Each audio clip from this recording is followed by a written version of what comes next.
নমস্কার বন্ধুরা, আজ আমি শুক্তো বানিয়ে নিচ্ছি। তবে এটা খুব সহজ রেসিপি। শুক্তো অনেকে অনেক সময় বানিয়েছে বা আমিও বানিয়েছি। আজকে আমি একটু আলাদা বানাবার চেষ্টা করলাম, তবে হলুদ আর ফুল দিয়ে বানিয়ে নিচ্ছি। যেমন দেখতেও সুন্দর, খেতেও স্বাদের। তো এই শুক্তো দিয়েই আপনাদের এই দুপুরবেলায় এক থালা ভাত উঠে যাবে, কোনো তরকারি লাগবে না। তবে চলুন আমার সাথে থাকুন, পুরো ভিডিওটা দেখবেন। তো আমি কোন ফুল দিয়ে আজকে শুক্তোটা রান্না করে নিচ্ছি। তো আমি এই গাছের কাছে চলে এলাম। এই যে ফুল ধরে আছে সাদা সাদা, কত সুন্দর লাগছে দেখতে। আমি তো লোভ সামলাতে পারলাম না, এই ফুলগুলো আমি তুলে নিলাম। তো তুলে নিয়ে চলে এলাম। এই যে লম্বা লম্বাভাবে আলু আমি কেটে নিয়েছি, টমেটো নিয়েছি, একটা তেজপাতা, শুকনো লঙ্কা, 5 ফোড়ন। ডিশে নিয়েছি হলুদ গুঁড়ো, লবণ, ধনে গুঁড়ো, জিরে গুঁড়ো, গোলমরিচের গুঁড়ো আর কুলচুর পাউডার। আর নিয়েছি চিনি, টমেটো। এবারে আমি টমেটোগুলো ভালোভাবে কেটে নেব। আর এই যে এখানে নিয়েছি ফুল। তো এবার কিভাবে রান্না করে নিচ্ছি। এই শুক্তোটা হেভি টেস্টি আর খুব ভালো। আর যে আমি লঙ্কার গুঁড়ো করে নিয়েছি, দেখিয়ে নিয়েছি, ওই লঙ্কার গুঁড়ো নিয়েছি। কুকার নিয়ে নিলাম, কুকারে আলু নিয়ে নিলাম, টমেটোগুলো বীজগুলো কেটে ফেলে দিয়েছি। আর পুরো ঠিক ফুচকার মতো লাগছে দেখতে, সেইভাবে আমি গোল করে কেটে নিয়েছি। বীজগুলো পুরোই ফেলে দিয়েছি, একটাও বীজ নিইনি।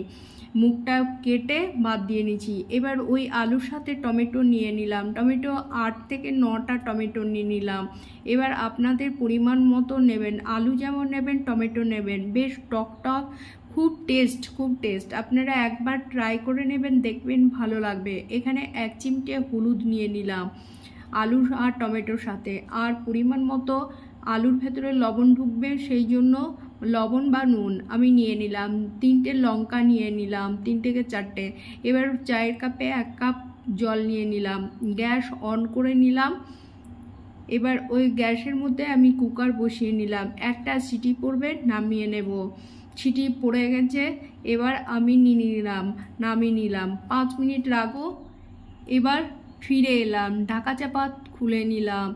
এর মধ্যে কত সুন্দর টমেটো আর আলু সেদ্ধটা দেখতে পাচ্ছেন, কালারটা কত সুন্দর হয়েছে। এবার কড়াই বসিয়ে নিলাম, কড়াইয়ের মধ্যে পরিমাণ মতো 2 চামচ তেল, একটা তেজপাতা, 5 ফোড়ন, পাতাটাকে কেটে 2 খণ্ড করে নিয়েছি, 5 ফোড়ন দিলাম। এর মধ্যে 3টে লঙ্কা, শুকনো পাকা লঙ্কা। এর মধ্যে যে চিনিটা রেখেছিলাম সেই চিনিটা দিয়ে নিলাম, কালারটা সুন্দর হওয়ার জন্য আর একটু টেস্টি হওয়ার জন্য। এবার একটু নাড়াচাড়া করে নিলাম, পুরো চিনিটা গলে যাবে বেশ সুন্দর। আর 5 ফোড়নের শুকনো লঙ্কার গন্ধটাও সুন্দর হবে, আর টেস্টটাও সুন্দর হবে। তো আমি একটু নেড়ে নিলাম। এর মধ্যে নিয়ে নিলাম আদা গ্রেট করে, মানে আদাটা পেস্ট করে। এবার আদা দিয়ে ভালোভাবে ওই মশলাটাকে একটু ভেজে নেব। আদা ভাজা হয়ে গেছে, নাড়াচাড়া করতে করতে এর মধ্যে যে আমি শুকনো মশলাগুলো দেখিয়ে নিয়েছি দিয়ে নিলাম। দিয়ে নিয়ে আবারও নাড়াচাড়া করে নেব। মশলা পুরো দেওয়া হয়ে গেছে। এবার নাড়াচাড়া করতে করতে মশলাটা কষা হয়ে যাবে, তেল ছেড়ে দেবে মশলার সাথে। এই যে তেল ছেড়ে দিয়েছে, তেল বেরিয়ে গেছে। এবার যে আমি সেদ্ধ করে নিয়েছিলাম সেই আলু আর টমেটো দিয়ে নিলাম। এবার নাড়াচাড়া করে নেব এই মশলার সাথে আলু আর টমেটো।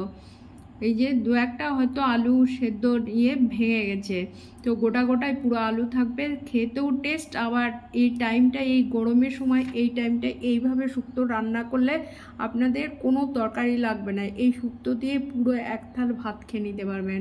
তো এবার নাড়াচাড়া করে নিলাম, ফুটে উঠবে। এই যে দেখতে পাচ্ছেন পুরো ফুটে উঠেছে। এই যে আমি ফুলটা রেখেছিলাম, সেই ফুলটা নিম ফুল। এবার এই ফুলটা আমি এর মধ্যে দিয়ে নিলাম।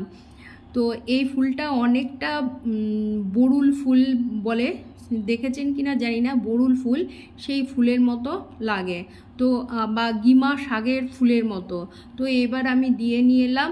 আর যে নিম পাতা আমি শুকিয়ে পেস্ট করে রেখেছিলাম সেই 1 চিমটে দিয়ে নিলাম। এই শুক্তোটা এতই টেস্টি হবে। তো তো এই যে এইভাবে রান্নাটা আপনারা করে নেবেন, আমি যেভাবে রান্না করলাম দেখবেন ভালো লাগবে। ভালো লাগলে একটা ফিডব্যাক দিতে ভুলবেন না, আর সাবস্ক্রাইব করতেও ভুলবেন না। তো কেমন লাগলো আপনারা রান্না করে নেবেন, দেখবেন বাড়ির সবাই খুব খুশি হবে। বাচ্চারা খুব একটা তেতো খায় না, তবুও খেতে পারবে এরকম তেতো রান্না করলে। তো গরমের দিনে খুবই ভালো লাগবে, রান্না করে নেবেন। তো শুক্তো অনেকভাবেই রান্না করা যায়, দুধ দিয়েও করা যায়। তো আমি আজকে হলুদ আর এই ফুল দিয়ে রান্না করলাম, তো দেখবেন কেমন লাগবে। তো লাইক শেয়ার কমেন্ট করতে ভুলবেন না, আমার সাথে থাকবেন আর সাবস্ক্রাইব করবেন। এখানেই রাখলাম, ধন্যবাদ। ফুল শুক্তো।